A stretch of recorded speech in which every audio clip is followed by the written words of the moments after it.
ہم کسی کی زور زبردستی نہیں مانتے۔ خواجہ آصف نے اسپیکر کے ساتھ جس طرح بات کی اس کی مذمت کرتے ہیں۔ اسد قیصر کے اسمبلی سے خطاب، کہا سابق فاٹا و پاٹا میں نئے ٹیکس لگانے کی تیاری کی جا رہی ہے، چمن میں دھرنا جاری ہے، وہاں مذاکرات کیے جائیں۔ کل خواجہ آصف صاحب نے جو بات کی تھی، آپ کو ایڈریس کر کے جس طرح بات کی ہے، میں اس کی مذمت کرتا ہوں۔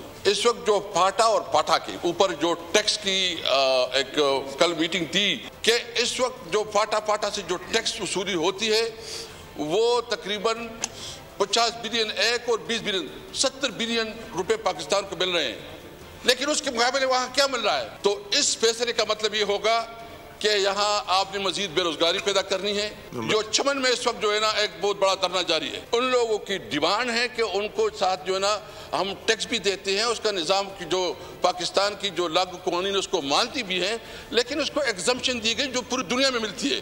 میں مطالبہ کرتا ہوں کہ اس کے حوالے سے بھی اسپیکر صاحب، جب میں تھا اس پوزیشن پہ تو میں نے ایک اسپیشل کمیٹی بنائی تھی اور انہوں نے وہاں جائزہ لیا، اس نے ایک رپورٹ پیش کی اور رپورٹ آپ کے سیکریٹریٹ میں پڑی ہوگی۔ تو میں ملتمس ہوں کہ یہ ایشوز ایسے کہ پارلیمنٹ میں اٹھانے چاہیے۔